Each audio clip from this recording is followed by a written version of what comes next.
and welcome to Always Take Notes. Are you a professional writer struggling with financial difficulties? The Royal Literary Fund is here to support you. At the RLF, we believe that every writer deserves a chance to thrive, no matter what life throws your way. We offer a variety of hardship grants tailored to help professional writers in need, whether it's short-term relief or ongoing support. Perhaps you're dealing with an unexpected expense, a drop in income, or facing challenges that make writing difficult, such as illness, disability, or now relying on your pension. If you're eligible, our grants team will walk you through our discreet and confidential application process, ensuring you receive the support you need. Visit rlf.org.uk to check your eligibility and inquire today. The Royal Literary Fund. We believe writers matter because writing matters. Hello and welcome to Always Take Notes. In this episode, we speak to the academic and novelist Viet Thanh Nguyen. We spoke to Viet about branching from academia into writing fiction, The Sympathizer, his Pulitzer Prize-winning first novel, and The Cleaving, an anthology of work by Vietnamese diaspora writers. It's a great episode. We hope you enjoy it. Viet, welcome to the show. It's excellent to have you on the podcast. We wanted to start with The Cleaving, this anthology of Vietnamese diaspora writing that you've been working on. Could you tell us a bit about the project and how it came together and how you ended up getting involved? Sure. First of all, thanks, Simon and Rachel, for having me. The Cleaving is this compilation of dialogues between Vietnamese writers in the diaspora. There's about 35 or so writers in there. And when I say diaspora, I mean writers who live in the United States, Canada, Australia, France, I believe Germany, Israel, and that reflects the fact that after the Vietnam War, something around 4 million people left Vietnam to migrate to other countries, or they were born in other countries. So we have a diasporic population of about 4 million odd people, and they've been pretty good at becoming writers. So we have this group of 35 writers in the book isn't even a total accounting of all those writers. And this book comes out of this conviction that I have and many others that I've worked with, including the co-editors Isabelle Thuy Pelot and Lan Yung, that it's so crucial for Vietnamese people and everybody to tell their own stories, especially given that most of us grew up in the diaspora where we were quite aware that our stories were not being told, that whenever we appeared in Western stories like Hollywood movies, our presence was erased or distorted in ways that are actually really damaging. It's not just a matter of stereotype, but I grew up, I think, significantly psychically damaged by the kinds of images that Western media and literature and political discourse had about Vietnamese people, whether in Vietnam or outside. So, as a college student, I had this tremendous sense of conviction that I wanted to tell Vietnamese stories and I wanted to help others tell Vietnamese stories. And so that meant that I didn't just want to be a writer. I wanted to also try to foster a sense of community among the arts and among Vietnamese people that eventually led to this book. And how did you find your contributors and what kind of steer, if any, did you give them in terms of what you were looking for the collection? One of the fun parts about being a writer for me who likes to engage in community organizing is that eventually I get to meet a lot of writers. So I think I know most of these writers personally in one way or another. Some are friends, some are acquaintances, but I've tried actively to build a literary community just by reaching out, but also having my own podcast where I interview writers and artists and so on. So that's where the genesis was. And also because this arts organization that Isabelle Thuy Pelot, one of the co-editors, and I started, the Diasporic Vietnamese Artists Network, we put on a lot of events, residencies, writers and conferences and speaking events and so on. And so we brought a lot of these writers together. And then the real genesis was when we brought about 10 of these writers to this beautiful art colony called Jurassic in the mountains above Palo Alto, California. They came from France, Australia, the United States. And Carl Jurassic was a Stanford scientist who invented the IUD. And he used that money to build this really incredible resident colony. And that's where the first dialogues started several years ago. I thought it was the contraceptive pill, not the IUD, that he invented. You may be right. I heard IUD. Either way, yeah. He was definitely a contraceptive pioneer of some sort. Yeah. And in your essay at the beginning of the anthology, you talk about this, burden of representation, this idea that a minority writer is often expected to speak for the entire community. Could you tell us a bit about that, maybe in your own experience, and what you feel where that stands with regard to the Vietnamese diaspora community. Yeah, I think the idea of the burden of representation has been well discussed. Pretty much every so-called minority community, however you define a minority, has felt that burden. For me, growing up as a refugee and as, a so-called minority in the United States, feeling inarticulately my sense of difference from much of American society, I experienced what I now call narrative scarcity, which is when almost all the stories that I encountered were not about me. And that could be fine. I would go to the public library. I would read tons of books. None of them were about me. I was reading books by Charles Dickens and Jane Austen and the English and romantic and Victorian poets. And it was great. They weren't writing to a Vietnamese refugee kid, and I still connected with them, and that was amazing. But there were oftentimes occasions where I would encounter Vietnam explicitly in books and in movies and in journalism, news reports, photographs, things like this. And it was a dehumanizing experience. And that is what narrative scarcity is about. Not only are almost none of the stories are about you, but when they do appear about you, they're oftentimes unrecognizable to you as an individual. And then when stories about you do appear, you're excited. You're like, oh my God, here's a story about us. And oftentimes these stories are not very good from an artistic perspective or from a representational perspective. And if we live under conditions of narrative plenitude, when almost all of the stories are about us, that doesn't matter. Because if you encounter a story about yourself that does not look like you don't like it, it's a distortion, you can literally walk away and have 1,000 other stories. There's no burden of representation. But when there's very few stories about you, those few stories then carry that burden, and it's a completely unfair burden. We shouldn't be holding artists and writers to this kind of a standard, but unfortunately, when there's narrative scarcity, that's what happens. You wrote about this in your memoir, but I wondered if you could share with listeners some of the stories that you encountered as a child that you found particularly difficult to stomach.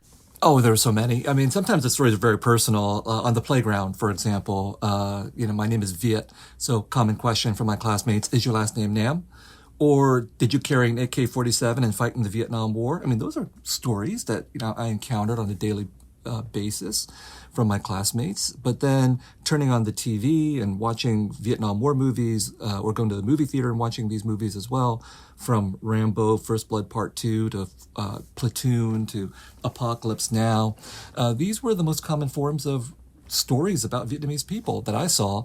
And of course, our only role as Vietnamese people in these movies was to scream or curse or beg for help or, die, be raped, be rescued, say thank you. That was normal. And that, it's distorting when you see yourself and people like you represented that way, especially because I grew up in this Vietnamese refugee community where it was a completely different story, sort of set of stories I heard about Vietnam and the war and ourselves. And it didn't mean that our stories made us look good. It's like our stories were complicated, and, sometimes they were about us as victims or us as human beings. And sometimes there were stories about us doing terrible things, But that's the full complexity of humanity that I knew about in the Vietnamese refugee community that simply wasn't present in these other stories that Hollywood was telling, or even in literature by American veterans. And what do you think the significance of the 50th anniversary of the end of the war is for the way we talk about it and the way it's discussed and represented in art? Oh, I'm sick and tired of it. My best-known work, The Sympathizer, came out on the 40th anniversary of the end of the Vietnam War. And actually, I did that very deliberately. We could have published that in 2014. I told my editor, we're going to publish it in 2015 because the world only knows Vietnam from the war. 40th anniversary of the end of the war, I'm going to get a lot of interviews about the end of the war. That's exactly what happened. I did 30 interviews in 30 days. Barely talked about the novel, just talked about the Vietnam War. So that's part of the burden of representation that I willingly take on and strategically take on. And there's a lot to say about that from a Vietnamese point of view. There's this whole diversity of Vietnamese perspectives, whether you are pro-communist or anti-communist or somewhere in between, that are just not captured by American and Western points of view. That being said, 50 years later now, 10 years after The Sympathizer came out in the 40th anniversary, I am sick and tired of talking about the end of the war because it means I have to respond to American and Western concerns about Vietnam and what it means for Americans and the West. Vietnam, if you go there, most of the people have been born after 1975. They don't really for the most part, care about the war or its memory. They want to move on, and they want to be capitalists for the most part. That's a very complicated kind of history we can spend much more time talking about. It's not really something that America, the United States, and the West understand very well, because again, we're fixed in the past from this perspective.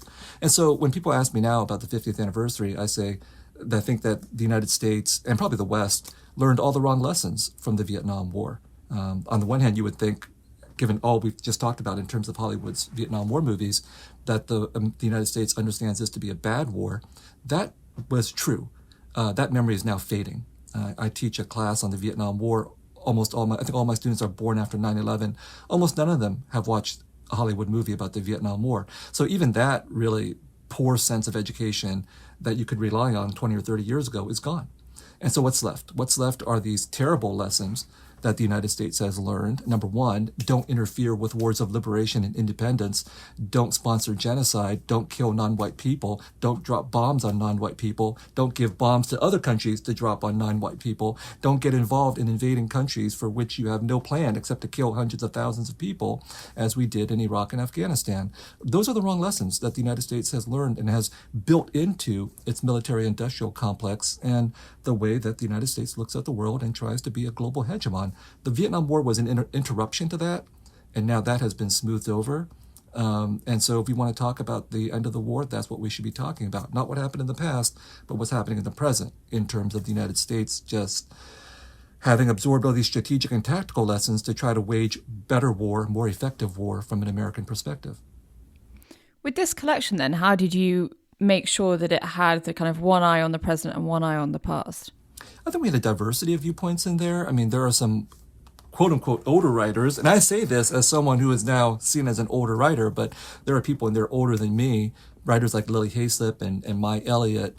These were women who grew up in the thick of the war as teenagers and young women, and now they're in their 60s to 70s.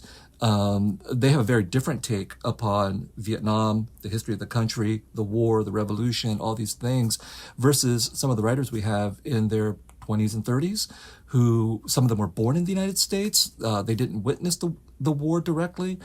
They've been shaped by the legacies of the war, as we all have. But many of these younger writers are much more interested in other kinds of issues besides war and the refugee experience and colonization. So, I mean, on the one hand, the book, The Cleaving, even the title itself is twofold. The cleaving splits us apart and the cleaving brings us together. And likewise, to be a part of the Vietnamese diaspora means that we should be allowed to be fully human in our complexity and tell all kinds of different stories. And on the other hand, we wouldn't exist as a diaspora if it hadn't been for war, colonialism, refugees, and the like. So that's the complexity that's wrapped up in the very idea of the cleaving. We wanted to come back to the new collection in due course, but could we roll back now to your early life? So you were born in South Vietnam, as was in 1971, but you came to the US as a young person. Can you tell us a bit about that period of your life and some of your earliest memories as your family settled into a new and different culture? Well, my memories begin in the United States in a refugee camp. 130,000 Vietnamese people fled the country in 1975, were settled into 4 refugee camps in the United States. And in order to leave those refugee camps, we had to have Americans sponsor us. My particular origin story is that there was nobody willing to sponsor all 4 in my family. So one sponsor took my parents, one sponsor took my brother, one sponsor took 4-year-old me. And so my memories begin howling and screaming as I'm being taken away from my parents. And so that was a defining feature of my life. And I didn't talk about it very often before I started to write my memoir. And the reason why is because every single person who is a refugee, Vietnamese or otherwise, has a horrible story. And most of these horrible stories are much, much worse than what I just told you. So I approach my own origin story with a sense of humility that it's not that big of a deal compared to people who, lost relatives, survived combat, survived boat journeys, things like this, and were fully traumatized by those experiences. But, becoming a writer means excavating my past and my origins to try to find the various kinds of emotional traumas and messes that turned me into a writer.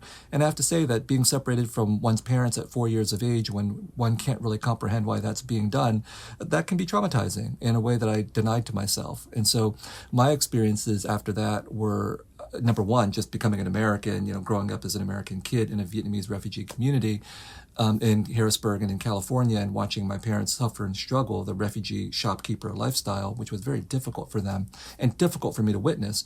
And the way that I coped with it, going back to that 4-year-old experience, was to emotionally shut down, just to be completely numb emotionally. And I thought there was something wrong with me. I spent decades asking myself, what is wrong with me that I can't love people? And it goes back to that 4-year-old experience and to my survival tactics. And that, for better and for worse, gave me the requisite emotional damage necessary to become a writer. I listened to an interview with you somewhere where you said that memoirs are only written by people with trauma or narcissistic influences. I think so. I mean, who in their right mind wants to write a memoir? You either want to sell something about yourself if you're a celebrity or a politician, or a narcissist, and they're probably all the same overlapping categories, or you've had some kind of difficult, terrible experience that has stuck with you and you want to try to make sense of it in some way. And for me, writing is, for better and for worse, my way of grieving, my way of mourning, my way of fighting, my way of thinking. So I've fought through the most difficult elements of my life and of the way my life has intersected with the histories of Vietnam and the United States and my own parents and all of that through my writing. And writing the memoir, this book called A Man of Two Faces, a few years ago, was probably the most difficult book I ever had to write. I mean, writing a book is always difficult, and bringing a book out into the world is always a challenge, but I never in my life have experienced the kind of gut-wrenching experience I had as I finished that book and thought about bringing it out into the world and having to talk about the things I just talked about with you. And we saw that in the 1980s, you've written about having to go to Vietnamese Catholic Sunday school and barely speaking any of the language back then. How has it worked over time? Did you subsequently learn more Vietnamese? Oh, yeah, I tried I think my relationship to language is complicated because of this refugee experience. I came at 4 years of age and I was fluent in Vietnamese. And when I look at my 4-year-old my children, when they became 4 years of age, they're fully fluent. They can communicate and everything. So I thought I must have been able to communicate with my parents when I was 4. And then somehow by the time I was 10 or 11, I could no longer do that very well. Our range of conversation had shrunk drastically to food, education, religion, morality, upbringing. That was it. That's all I could talk about. So it was a language for me of shame and discipline. But it was also a language of intense emotion, because even hearing the Vietnamese language to this day brings all these deep emotions out of me, because I associate it with my parents and the difficult lives that we led, but also the intense love that was in that household, because my parents sacrificed so much to, provide a life for my brother and myself and for everybody back in Vietnam that they were sending money home to. But for me to survive in the United States, I think I made a subconscious choice, because I didn't articulate it, that I was going to commit to one language, and that language was going to be English. I don't know exactly at what point I made that decision, somewhere between 4 and 8 years of age, I think. But my recognition that I was stuck in this country. I was in the United States. I was an American, for better or for worse. And my way of survival was going to be through mastering English. A foolish desire in some ways, but I think an understandable one. But also, there was a calculation that I couldn't master 2 languages. Some people can. I don't think I felt that I could. And so I subconsciously decided I'm going to sacrifice this native language of Vietnamese for this other language, English, that felt like a native language to me. And again, that was born out of that requisite emotional damage that came out of being a refugee, and which turned me into a writer because I committed to English. We've talked about your early experiences watching film and television as a child, but were you interested in books from a young age as well? Oh, absolutely. I don't remember when I learned how to read in English or even speak in English, but I came when I was 4, and then the next thing I knew, I could speak English. So somewhere between 4 and 6, I suddenly learned how to speak English. All due credit to the teachers that I had, but also just being thrown into the environment of a primarily white Harrisburg, Pennsylvania. And my parents certainly did not teach me how to speak English or how to read in English. So that was all through school. And I remember very early on, somewhere between 4 and 6, spending time in the Harrisburg Public Library. My parents brought me there. I don't know what they did because they weren't going to borrow books in English from the public library, but they just dropped me off. I was in the library and I was borrowing books and I was reading books in English. And one of the earliest books that I remember was Maurice Sendak's Where the Wild Things Are. It's a classic in the United States. I don't know if it's a global classic or not, about a boy fleeing from, his, home and going to this island full of wild things. I didn't like it. I did not like it. I was scared by it. And I think it was because that was my life already. I was living among the wild things, and I didn't need to see that in my childhood literature. But nevertheless, I was completely immersed in the world of books because I think they provided me with an escape from the world that I was living in as a refugee. And they provided a sense of beauty that I didn't have growing up. And yeah, I mean, books were much more important to me than TV and the movies, although TV and the movies were important too. Books were always the first love, the first refuge. I never wanted to be a filmmaker or anything like that. I just wanted to be a writer. And you mentioned earlier, the treatment of Vietnamese people in a lot of American literature and film about the war. Do you think that there are some examples that do stand out? I mean, there's some very celebrated, quote unquote, books in the Vietnam War canon, things like Dispatches by Michael Hare or The Things They Carry. And I saw elsewhere that you'd mentioned your kind of changing feelings about Larry Heinemann's novel Close Quarters. I mean, what do you, both as you were growing up and now, what do you think about the kind of canon of cultural response to the Vietnam War in the US? Well, I think the classic example for me is still Joseph Conrad's Heart of Darkness and Chuno Achebe's response to that. Achebe thought Heart of Darkness was a racist work, and yet that hasn't really affected Heart of Darkness's reputation as a major piece of art. And I agree. I think it's both. I think it's a major. Heart of Darkness is a major work of art, and it's also racist at the same time. Those things can exist simultaneously, and so I think that is the way that I would characterize a lot of American literature and film about the Vietnam War. And that's not necessarily simply because it was about the Vietnam War. I mean, I've read works by Japanese writers about the Vietnam War. They're not characterized by the same kind of racism. So there was something very much about the American experience that was just intensely racist that Americans brought with them from their own racist attitudes in the United States, and then combining that with a racist war where it was necessary for Americans to see the Vietnamese in a racist fashion in order to kill them to the degree that Americans did.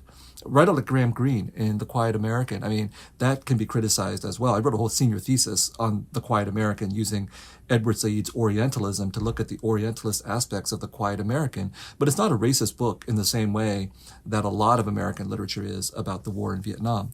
And that American literature that we're talking about is written by very intelligent people.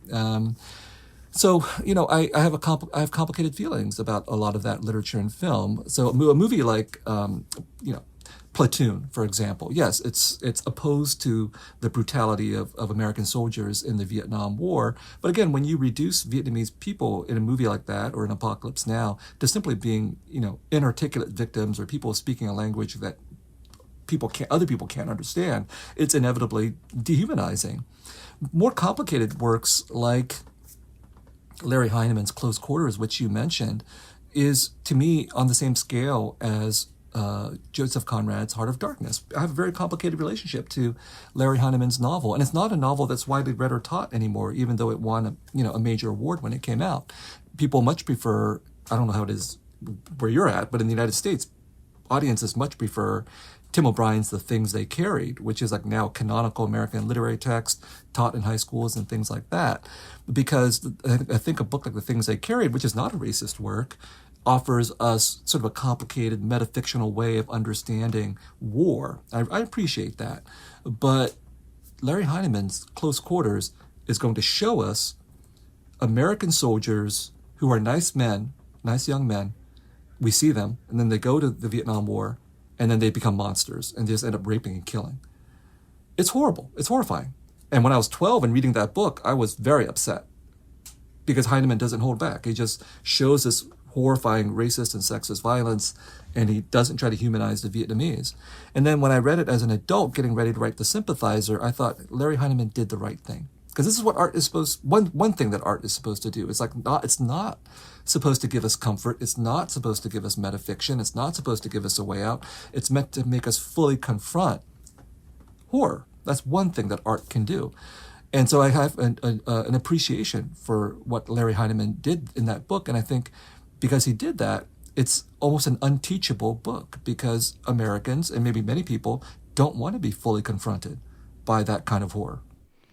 Do you see that as a recent development in the way that kind of books are discussed, or do you see that as something actually that's a bit more enduring?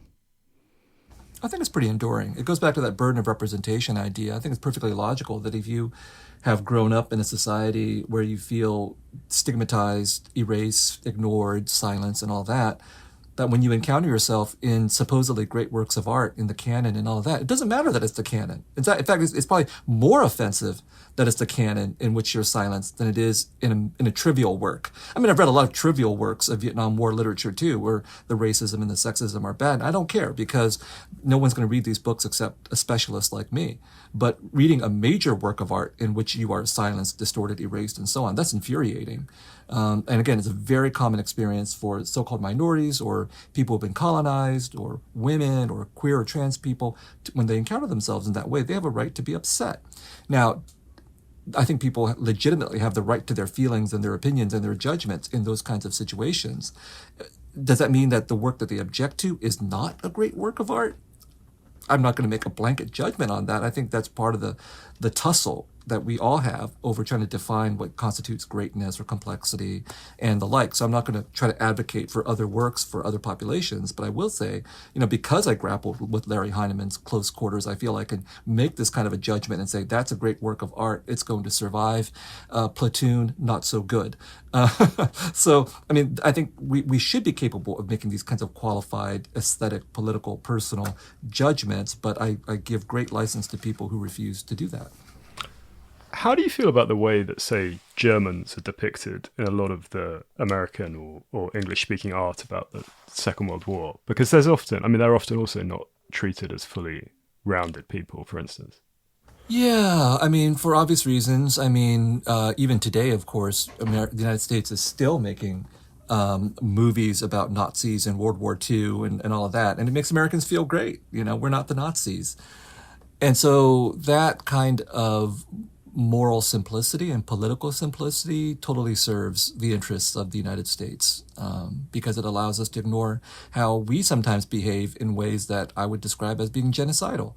That being said, I think, because we are at a moment in history where we're many decades removed from the end of World War II, and that living memory is almost gone at this point, there is a little more flexibility for creating works of art that address the complexities of what it meant to be German.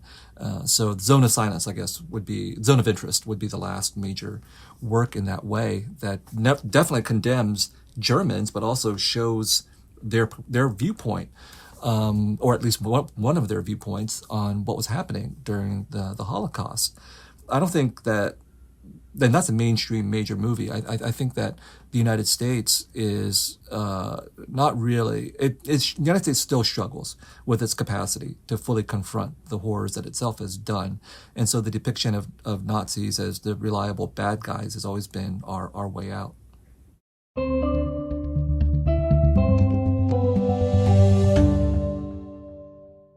Hello listeners, you may remember that a few months ago we made some improvements to our Patreon offering, refreshing our package of successful pitches for people who support Always Take Notes. Since then, we've been so delighted to see more people join up.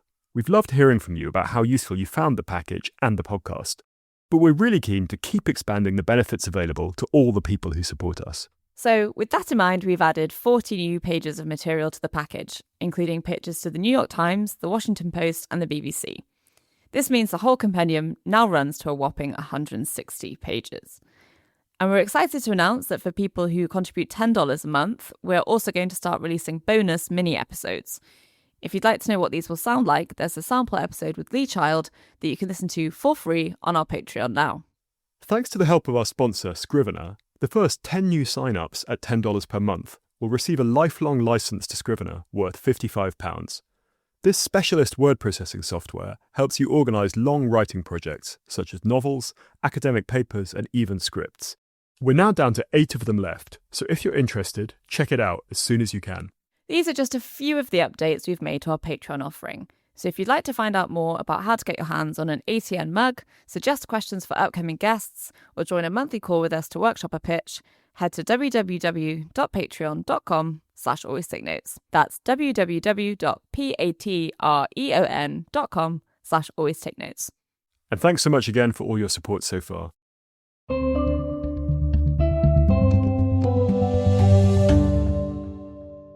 If we could return to the chronology of your career now, can you tell us a little bit about your student days, and particularly the class taught by Maxine Hong Kingston that maybe didn't go quite to plan?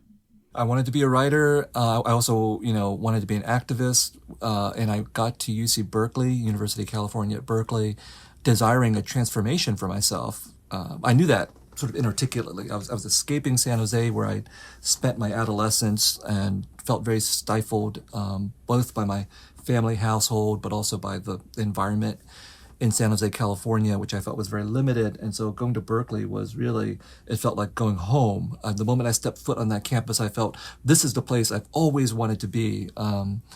And that meant, both in terms of being this budding, aspiring writer who had really no idea what being a writer meant, and also someone with these burgeoning political convictions that were really facilitated by the intellectual and political environment at Berkeley. And so I was very lucky to get into my very first writing seminar taught by Maxine Hong Kingston, who was this major Chinese-American, Asian-American woman writer, but also American writer as well. And I was very lucky. It was only 14 students in that class. And I got in on the basis of this nonfiction essay that I had written for one of the local newspapers called Growing Up in White America. So I was a very angry young man. And Maxine Hong Kingston let me into her class. And she's this very gentle person, a great writer, very gentle person, soft-spoken. And I was loud and angry, and I wanted political and moral clarity about everything. And her work is very much about ambiguities. I mean, there's clarity and conviction in her work, but there's also a lot of ambiguity as well. And also probably not a coincidence that, she's a feminist and an Asian American woman. And I'm this angry young man who had come out of an all boys Jesuit high school and had all kinds of unresolved issues around gender and masculinity and sexuality and identity. And so, and I was also staying up late at night doing things like, putting up political posters on campus and organizing activities and getting arrested and things like that. So I was very tired in her class. And then every day I would go in, I would sit about, a couple feet away from Maxine Hong Kingston, and every day I would fall asleep. And at the end of the semester, she wrote everybody a letter. In my letter, she said, "You seem deeply alienated, and you should make use of our university's excellent counseling services." And I was like, "I'm not alienated. I have nothing wrong. I'm just tired, and I don't need to make use of any counseling services. I'm going to become a writer." And so that's what happened. I mean, I never went to seek psychiatric help or emotional help, and I did become a writer. That's not necessarily the way I should have done things. That's the way I did things. But I took what I wrote for Maxine Hong Kingston, I put it into a box. I didn't look at the box again for 30 years. And then during the pandemic, I opened that box and I reread what I'd written for Maxine Hong Kingston, and I realized I was deeply alienated. I was really messed up. I was going through all kinds of things that I was writing about, and I was a bad writer, and I was bad at dealing with my own issues. And the major issue that I was writing about was that my mother had gone to a psychiatric facility. And I wrote about that in that essay. And then I put it away, and I forgot about it for 30 years. So she diagnosed me correctly. And in my own stumbling way, I worked through my own issues. It took me 30 years to do it, to go back to that essay that she identified as indicative of this deep problem that I had. And then I finished that essay by turning it into a book. Did you subsequently seek psychiatric or therapeutic help? Never. No, my partner certainly thinks I should. But I think I'm not saying people shouldn't. I'm not saying people shouldn't. I know I'm supposed to say you should go seek psychiatric and emotional and counseling help. So there, I said it. But for me, personally, as I said, writing is my way of grieving, writing is my way of mourning, my way of fighting, my way of thinking, my way of dealing with things, working through things. And so I use my writing as my way of, I would say, yes, coping. I really resist the language of healing. People say, are you healed now from everything that's happened? And does writing help to heal you? And that treats writing in such an instrumental way, in which I really, really resist. I think writing is my way of talking about the kinds of issues that we've been discussing. But I don't believe that writing is a way of healing, because if I was healed, I couldn't write about it. What else am I going to write about if I'm healed? And the things that we've been discussing, these are injuries that I've experienced individually, but these are injuries that are produced collectively through war, colonialism, racism, and on and on and on. Vietnamese society, American society have not healed from those things. Those things are still endemic in these societies. So because those injustices still exist, then our societies aren't healed. And so therefore the writing can continue, and I can still use the writing in my own way to cope with these issues. Yes, heal suggests sort of a closure of a wound. Can we talk as well now about your academic career? Why did you decide after your PhD to go into academia? I needed a job. I was growing up in this environment where there was intense pressure just to survive. My parents were working 12 to 14-hour days, 7 days a week in a grocery store, and I was studying English literature. How do you reconcile that? I couldn't reconcile that. So I compartmentalized. I did not bring my work home to my parents. They had no idea what I was studying at Berkeley. I was an English major, which was weird. And then I was an ethnic studies major at the same time. That was even weirder. I never explained that to my parents. My older brother, who was 7 years older, had done what I was supposed to do, which is go to Harvard and become a doctor. But he had done philosophy, and he said, just tell mom and dad you're gonna go to med school anyway, So I did science classes. It was a disaster. And then I said to my parents, okay, I'm gonna go become a lawyer. So I was just trying to keep my parents away from me and what I wanted to do. And then when I was about to graduate from university, I applied to PhD programs in English, MFA programs in creative writing, and law degree programs. And in as much as I reject the model minority stereotype, I'm unfortunately a model minority, because my thinking was I'm going to go to the best programs that will accept me. And I'm not going to go to a top 20 law school. I'm not going to go to a top 20 medical school. I'm going to go to a top 5 program. So English PhD programs, that's where I was most successful. And so I went into those, and I had to get a job. So it was becoming a professor, becoming an academic is a real intellectual pursuit for me that's pure in its own right. But to become a professor was a job, and that's what happened. And I was lucky. I got my PhD, and I got a job as a professor right away. It was my day job, a real job in which I produced a lot of academic work, but really a day job to keep my parents happy. With writers who have academic careers or have spent time in academia, we've often had interesting conversations about academic prose, about the kind of language that is often used in academic writing or is kind of rewarded there. And as someone who's written in that books, academic books, but also had a lot of success writing fiction, what's your thought on the kind of language and style of writing that often, although not always, is used in the academy?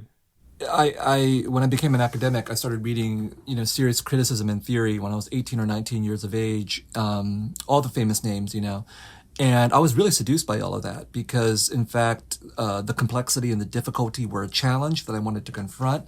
And there were really powerful arguments and ideas in the works of Edward Said, Derrida, Foucault, on and on and on. And so I don't want to dismiss that. I mean, reading those theorists, reading Marx, reading Judith Butler and Freud, Lacan, all this really transformed me and allowed me to see the world in a particular way that I think really did shape me as a fiction writer as well. And I wanted to imitate those writers, those scholars, those philosophers and theorists. I wanted to write in as complex of a way as they did. And I internalized that language, and I eventually wrote my first book, Race and Resistance, Literature and Politics in Asian America, which was published when I was like 31 or 32.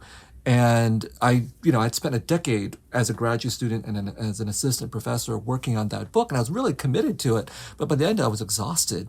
And when that book was published, I looked at it and I was like, if I have to write another book like this in imitation of all these great names, I don't want to write another book. It's so hard. It was so hard to write it. And then, one of my high school classmates said, "Yeah, I bought your book and I keep it next to on my nightstand so I can read it when I want to fall asleep." That's not the kind of reaction I want people to have, And so it took me another 10 years to unlearn all that academic language and become a fiction writer.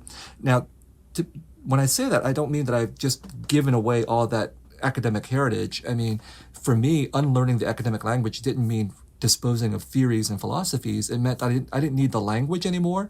I still like the ideas. So I think of myself as having become bilingual. I can write fiction and I can write theory equally, I think, and fluidly, as one can speak two languages. And that's enormously powerful to do, because I don't think there aren't too many fiction writers who are capable of doing that, and there aren't too many theorists and critics who can write fiction. So that space of bilingualism between critical and creative language is something that was really hard to achieve, and something that I really appreciate that I can do. I just recently started to reread Race and Resistance because the publisher is reprinting the book in a second edition. And I wouldn't say I'm horrified by it, but I will say that's a very different person than I am today. But somebody I'm grateful that I was, because I don't think I could have written The Sympathizer, for example, and everything else afterwards without all the struggles that I went through with academic language. We appreciate your candor there. Not many writers revisit their early work in that way. Speaking of The Sympathizer, can you remember when you first had the idea and when you then decided to, have a go as writing it as a novel? I'd spent, I think, 14 years writing a book called The Refugees, a short story collection. That was really my first book of fiction, although it was published after The Sympathizer. And it was a real struggle. Hated almost every moment of writing The Refugees. It was just really awful because it was how I taught myself to write. I didn't go get an MFA. I took a few writing classes, but mostly it was through writing The Refugees. Over 14 years, I learned how to write. And I got an agent out of it, and my very smart agent said, well, if you want to sell this book in New York City, meaning all the major publishers, you really have to write a novel. That's what they really want. So I said, okay, I always wanted to write a novel. And the first thing that came to mind was writing a spy novel, because I thought that a spy novel allowed me to both write something entertaining, because I did want to entertain, but also would allow me to talk about history and politics, which is what spy novels are really also good at doing. And I'd read John le Carré, and I'd written a senior thesis on Graham Greene. So I knew that genre pretty well, at least the literary version of the spy novel. So that concept was there from the very beginning. And it was really then a matter of spending a few months trying to figure out the character, the main protagonist, and trying to figure out the opening paragraph or the opening lines. And once I knew both of those things, once I knew who the protagonist was, what shaped him, how he saw the world, and once I knew the voice, what the rhythms and the language that he was speaking in and writing in, then the rest of the novel, I wouldn't say that it wrote itself, but it was on a very clear track.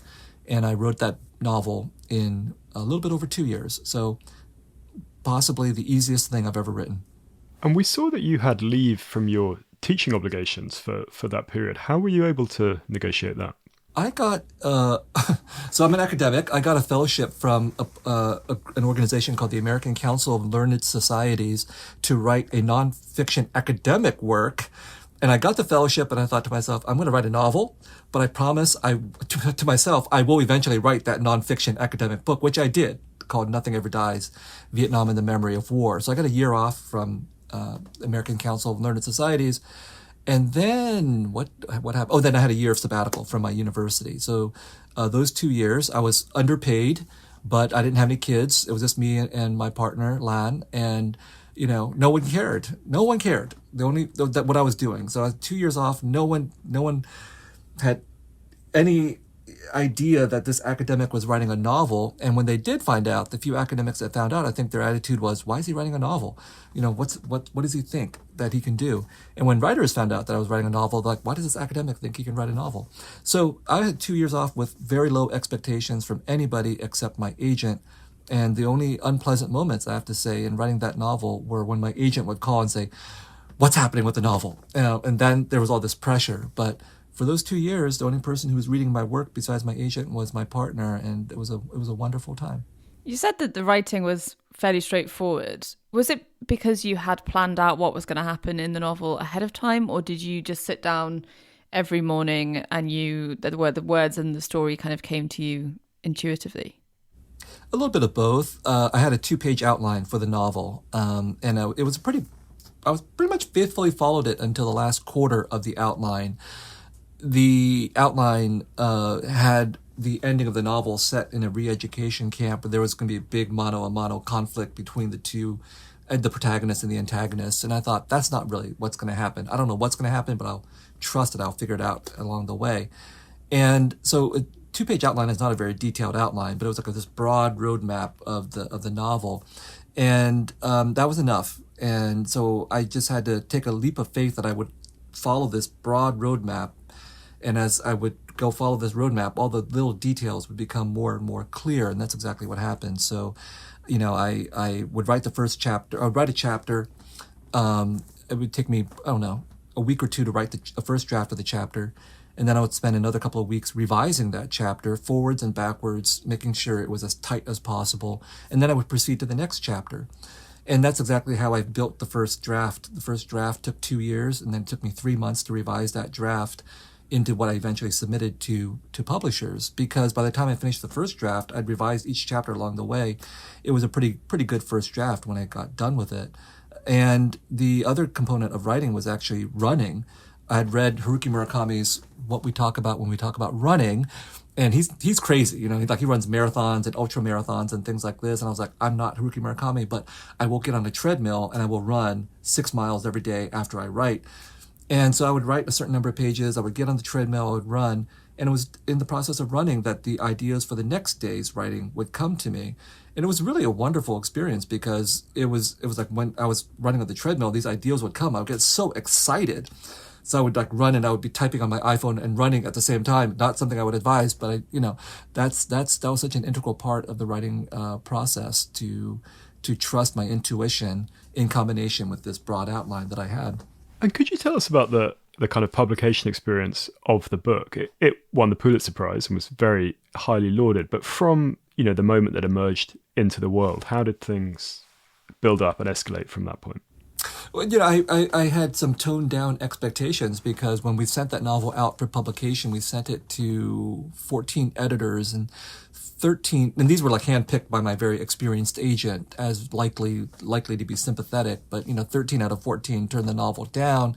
The 14th editor bought it, and lo and behold, he wasn't an American. He was English. He is English. And he turned out to be mixed race, which I didn't know from Peter Blackstock's name. But he was also a graduate of, I can't remember, Oxford or Cambridge, and he had studied Slavic literature. He knew Marxism and things like this, and Russian. He turned out to be the ideal editor because he was not an American. That was one of the major reasons why. So because of that experience, I thought my expectations for this novel would be very low. I just wanted to sell, 20 or 30,000 copies, which is a lot already, and be well received and make a little bit of an impact on this discourse of the war and so on. And so when it came out, and it was, I think, pretty much universally well received, that was great. I thought, I didn't get a single bad review, I thought. But, it did sell 20 or 30,000 copies, and then that was about it. And I thought, okay, so it did well. And then it started to win prizes. And then it won the Pulitzer Prize, which was a total shock. I had no anticipation that any of that would happen in terms of prizes and the whatnot. And in fact, I found out that I won the Pulitzer Prize on Twitter, I believe. So it was a total shock. And I think that, as I said before, I had planned the fact that the novel would come out on the 40th anniversary of the end of the war, because I knew that, Americans who felt guilty about the war and curious would respond to the book and to me. It's a strategic decision on my part, and it worked out. And I don't doubt that the novel won prizes, partly because I think it's at least a decent novel. I think I can safely say that. Whether it's more than decent, history will make that judgment. But also, it's a novel that fits squarely into the guilty conscience of white, liberal, guilty Americans. And that also helped to provide the framework for winning prizes too. That's very interesting. In terms of following it up, I mean, was it hard having had all this claim and winning these prizes to then start The Committed? Or did you, because there was that lag between it, you finishing it and it being published, had you already started work on a new story? I think that by the time I finished The Sympathizer, immediately after I finished The Sympathizer, I had a year before the book was published. So then I wrote Nothing Ever Dies, which I'd been working on for a decade. And then when I finished Nothing Ever Dies, I immediately published The Refugees, which I'd been working on for like 17 years at that point. So in fact, I think by that point, I decided that my primary identity was writer, not novelist, not scholar or anything like that, but writer. And all the other forms of writing would fall under that category. So when it came to The Committed, it was just a matter of momentum. So there was no difficulty in writing the novel in and of itself, because I decided I already won all these prizes. I don't need to win anymore, so I don't have to worry about what people think. I'm just going to follow the same instincts that I had in writing The Sympathizer.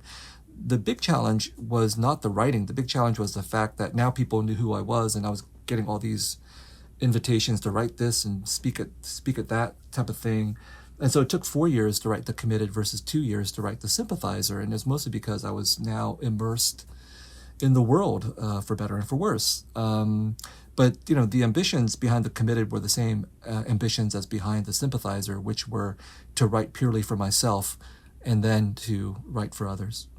It's almost 10 years since The Sympathizer came out, and a lot has changed in American culture and American politics since then. I mean, this kind of fairly identitarian position that you've taken, I suppose, that the new anthology begins, how do you feel that is received now? And I suppose also this other point, you talked about this idea of, you know, American hegemonic imperialistic behavior in the world, but obviously, you know, the US is dialing down its support for Ukraine, things like that. Do you feel that the kind of cultural moment that you're operating in now is fundamentally the same or different as to when The Sympathizer came out? Yeah, I have my own interpretation of American history, which is that, you know, the origins of this country, the United States, are born out of this contradiction between the beautiful ideals of freedom, democracy, equality, and so on, which are real and are very, very beneficial for a certain portion of the American population. But that is in contradiction with the fact that none of those ideals would have been possible without the other history of this country, which is that it's been built on colonization, genocide, enslavement, and war. And I interpret American history completely through this lens and this arc, which leads from the origins of the country through the United States becoming a global imperial power in the 20th century, which took it into Vietnam, and then which took it out of Vietnam into Central America and Iraq, Afghanistan, and now Israel's, in my view, genocidal campaign in Gaza. To me, it's all related. And what that means is that when I was a university student and my primary political activities were around questions of, you know, diversity in the curriculum, diversity in the faculty, diversity in our books, and so on, those activities back in the 1990s were a part of what were being called the culture wars in the United States. And in some ways, it seemed that the culture wars were kind of insignificant in comparison to real wars, for example, or in comparison to apartheid in South Africa, which the previous cohort of Berkeley students had been fighting against. But now, obviously, in the United States, in fact, we're still in the culture wars. So what had seemed relatively trivial to some people in the early 1990s is now actually at the very center of American politics. I mean, the idea of the culture wars is being used to defund American universities, for example. And the idea of the culture wars is now completely enmeshed with questions of anti-Semitism and the support of Israel and all this kind of complicated stuff. So, in fact, the fact that, you know, the idea of diversity, equity, inclusion is now being used as this political tool to destroy American universities and to attack certain kinds of books and so on, means that a book like The Cleaving is at the very center. It's not at the very center, but it's a part of this discourse. And I think that means that, in fact, these issues of identity or identitarian politics, as you put it, are not going away. And the reason they're not going away is that they're not incidental to everything that's happening in American society. They're actually quite central. And another way to understand it is that the attack on diversity, equity, and inclusion and all of these so-called minority populations is being done out of another identitarian politics, which is white nationalist identity politics, which has always managed to remain invisible as long as white people have been the dominant force in American society. But because that position is being contested, then all of a sudden everybody's identities are being revealed in stark contrast with each other. So I think it's again, it goes back to that idea of the cleaving. It is about identity, but it's also about the histories that produce that identity to make that identity relevant in the first place. And so these issues aren't going away because the questions of war and colonialism and white supremacy, they've always been with us in the United States, and they're still here. I wondered if you could speak to your own experience of of the culture wars. I mean, 2023, you'd signed an open letter asking for an end to violence and destruction in Palestine and had an event cancelled and various other things followed. I mean, could you tell us a little bit about that experience? It was not an experience that I asked for, but it's an experience that I would describe as a learning experience because I signed on to BDS, Boycott, Divestment, Sanctions, I think around 2016, with a general sense of sympathy for the Palestinian cause and a general sense of anxiety or skepticism about what Israel was doing in Gaza and the West Bank. But it wasn't a primary concern for me. My primary concern was about the Vietnam War, about being an Asian American, about refugee issues, all these things that were going to preoccupy me for a while. But I think October 7th and its aftermath has forced many people to clarify and articulate their inarticulate positions on these matters. Not everybody. A lot of people already had very clear, articulate positions, not me. So I take full responsibility for the fact that I was sort of inarticulate, and I was forced to articulate. And in fact, I think I articulated very clearly on Instagram soon after October 7th, somewhere around October 15th or something like that, where I said, I was very upset about one of the Israeli ministers saying the Palestinians are human animals. And I was like, I'm a human animal. I'm going to align with the human animals because this rhetoric of the human animal to me was completely recognizable as a part of racism and colonization that had been applied to Vietnamese people, but also to many other colonized peoples as well. And the use of human animals by an Israeli minister clarified for me completely what was going on here. And then from that point onwards, with being having an event canceled, a few events canceled, and becoming more vocal, both in terms of social media, but also in terms of my own work. There's a whole essay on Palestine in my next book, To Save and to Destroy. It's been a learning experience for me that I've been grateful to have been subjected to be forced to more clearly engage with my own convictions and forcing me to very clearly connect the dots between colonization in the United States, colonization in Vietnam, and what I see as colonization in Palestine. Thanks for going to that in detail. We're coming towards the end of our time, but could we touch briefly on the HBO adaptation of The Sympathizer? We always find it very interesting with novelists to ask, what level of involvement did they have in the project? So for you, how did that work out? How close were you to pulling that all together? Officially, I'm an executive producer on the show, which probably means very little in some ways because there are many producers on the show, and I was probably one of the least important, except for the fact that I'm the writer of the so-called intellectual property for the show. But what was important for me was simply getting the show made, and that took 5 or 6 years. From initial conversations with producers to actually having HBO greenlight and fund this production for the amount of apparently $135 million. I wasn't even really aware of that sum of money until I got my royalty statement or whatever it's called. And I saw the dollar sum. I was like, oh my God, I thought this is much more than I thought it was going to cost. But to get to that point, which is a long period of time, 5 or 6 years in some senses, because some books are turned into TV shows or movies right away, but is not long in other senses because some books never get made into TV shows or movies. That required a lot of conversations with Hollywood studios and power players and things like that. So my experience of production is that it involves a lot of talking. And a lot of people saying very nice things to you and then never following through. And so it just took a lot of meetings to get to the point where we could align, my producer, Neve Fitchman, and I, who's Israeli-Canadian, we could find all the right collaborators, starting with Park Chan-wook, who is one of, possibly my favorite movie director and TV director.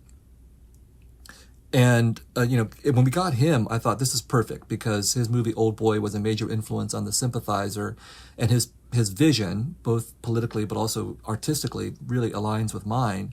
Once we got him on board and then we got A24 on board, I felt increasingly confident that we could make this TV show in a way that would at the very least align with the parameters that I thought were the bare minimum, which is that this would be a show centering Vietnamese perspectives, mostly done in the Vietnamese language, telling Vietnamese stories. And after that, of course, Hollywood is going to step in and do whatever it has to do, and I can accept a certain level of adaptations and changes. But as long as that show met those parameters, then I thought, and that it cast mostly Vietnamese actors, I could live with what happened after that. I mean, that's quite the creative team you had behind it. You mentioned the royalty statement, and it's a rule of the show that we always ask about money. So how has money worked throughout your career, both as in your time as an academic and then publishing novels and your memoir and the TV show as well? Oh, yeah. So this book, To Save and to Destroy, is based on these lectures I gave at Harvard. And the first lecture I gave at Harvard, I said, why did I accept these lectures? Because they're very stressful to give. And I said it's because of the prestige and all that, but also because of the money, and that produced a sort of nervous laugh in the audience because you're not supposed to talk about money in places like academia and all these very rarefied places. But I grew up, again, the son of refugee shopkeepers, and it's all about the money. My father gave me a bill when I was like 20 saying, this is how much you cost. And he meant to do it in a loving way, like he didn't make me pay the bill, but he wanted me to know that, to live, we have to work. We have to make money. My mother, when I was growing up, she in this shop, I remember her telling me, I sold this bag of rice for $20. I'm going to make 50 cents on this bag of rice. They wanted me to know that this is what it costs to live. This is what it costs to survive. And so for me to become a writer was a necessity, but it was also a luxury. Maxine On Kingston says this in The Woman Warrior. She's steered by the banks of necessity and extravagance. And that to me is a perfect idea about what it means to write. Those of us who are writers, we have to write. It's a need, it's a necessity.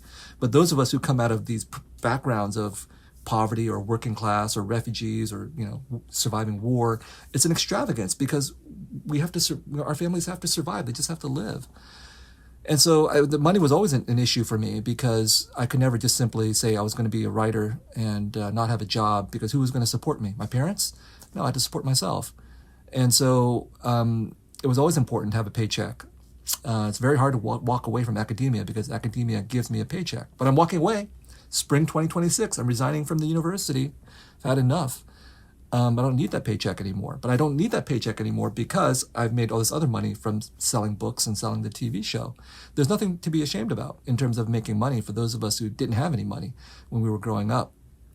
And, it's something that I'm glad you asked me about because I think writers do need to talk about what it means to make a living as a writer as well. And I have to say, my father, he never asked me about the content of my work. He was always very proud when I published a book, but our conversations about my books always revolved around one question, which is, how many copies have you sold? And when I told him how many copies I sold, he was very happy, and there's no shame in that conversation to be had. We are right up against our time limit, but I wanted to ask one final question, which is about A Man of Two Faces, which is extraordinarily inventive in terms of its form. And I wondered at what point that came to you in terms of the way that you wanted to tell the story, and whether you felt that was the only way that you could tell the story, blending different genres and also using the second person and things like that. I'd read a lot of memoirs, and many of these memoirs are obviously very good and so on. But the conventional form of the memoir is first person, and it's very linear and it's whole. There's paragraphs, there's whole chapters, all that kind of stuff. But I experienced my own memory in a very fragmented way. Lots of holes, lots of forgetting, lots of amnesia. non-linear and all this. And I thought that I wanted to write a book that formally would also express how I remembered. And it was a very strategic choice then not to write this memoir in the manner of, let's say, Vladimir Nabokov and Speak Memory, which is a beautiful book, but, which presents memory for Nabokov as a holistic thing. Maybe that's how he really experiences memory. I don't know, but that's not how I experience mine. And so I set out very deliberately, inspired by writers who work more in fragments, Teresa Cha and Dicte, Gloria Anzaldúa and Borderlands, La Frontera, or the work of many, many different poets, Don Mi Choi, for example. And so that all those influences are expressed in this book. But perhaps most important of all is the fact that I became a father and I witnessed my children growing up and being very, very playful and being very free. And I thought, God, it's very painful sometimes to have to deal with these kids. But in other ways, it's enormously pleasurable because I get to see how we all were when we were 3 or 4 or 5 years old, unrestrained by rules, unrestrained by these terrible adults telling us what to do. And critics and scholars and the literary establishment are the adults in the room saying, you have to write a memoir in this way. And I thought, no, you don't have to. You don't have to do anything. As a writer, you can do anything you want. And that playfulness of the child is something that I had when I wrote my first book when I was 8 years of age. And I wanted to get back to that. And that's really what the form and the shape of A Man of Two Faces expresses, is this return to the childlike play that I think so many of us want. Well, look, thank you very much, Viet, for a wide-ranging conversation, and wishing you all the best with your projects going forward and with your escape from academia. Thanks, Simon. Thanks, Rachel. It's a real pleasure.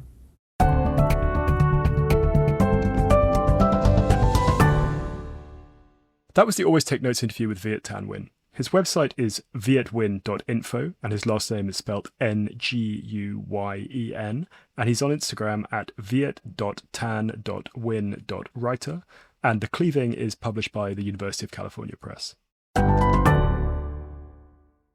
Hello, it's us again. Rachel, what was your takeaway from the interview with Viet? So we did this interview a few months ago around the time of the anniversary of the Vietnam War, and I found it to be a very candid and insightful conversation. I'm not sure we've talked to anyone in depth about their experience as a refugee before, and as I mentioned in the interview, I'd read his memoir and found it formally very interesting, so it was great to hear about his process there. How about you? I thought it was interesting on the academia creative writing divide, which is a kind of area that we often zone in on the podcast, and also interesting, I think, that he has achieved a lot of success, so he is on his way out of the academy, as it were. And again, I suppose another example of the extraordinary power of a prize, and that when that book, which, as he said, had a relatively kind of slow burn launch, then won the Pulitzer, it catapulted both the novel and his own literary career to another level. So definitely a good one to have. Anyway, Rachel, what have you been up to, and what have you been consuming culturally? The two are one and the same for me now. I have been reading. We've had our first Bay Gifford meeting, so I have about 60 books to assess in the next 3 weeks.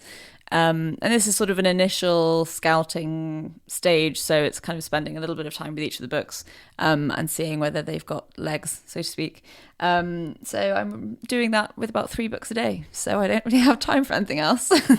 But it's been really enjoyable, and there's a really great range of stuff that's been submitted by publishers and that we've identified, so I'm sure I'm going to learn a lot in the next few months. How about you? That is a relentless program. I've been on holiday, which has been very pleasant. So I was in the west of Ireland and had an opportunity to read some stuff that's not related to what I'm writing. So I read Fundamentally, this novel by a woman called Nusayba Yunus, who was at university with me and has had a kind of spectacular launch, and I enjoyed that. And then I read Rivals by Gilly Cooper, which I was actually recommended to read, relating to something else that I'm working on, which was also kind of fun and has made me want to watch the TV program as well, which highly recommend. I understand has changed it, but not that much. And then I read yesterday a couple of magazine pieces. I read a piece by a writer in the New Yorker called Joshua Yaffa about NATO and what's on them and rearmament in Europe and stuff like that. And then a piece in the New York Times Magazine by a writer who I also know called Alex Jados on a kind of task force that was confiscating yachts and stuff like that from various bad people. Anyway, this has been Always Take Notes, hosted by me, Simon Acomb. And me, Rachel Lloyd. Our producer and social media editor is Artemis Irvin. Our score is by Jessica Danheiser, and our graphic design is by James Edgar. If you'd like to follow us on social media, we're on Instagram at Always Take Notes. We're on Twitter at Take Notes Always. If you'd like to support us on our crowdfunding page on Patreon, we're on there under Always Take Notes. And if you'd like to leave a review on iTunes or get in touch with us via our website, please do. Many thanks. Goodbye.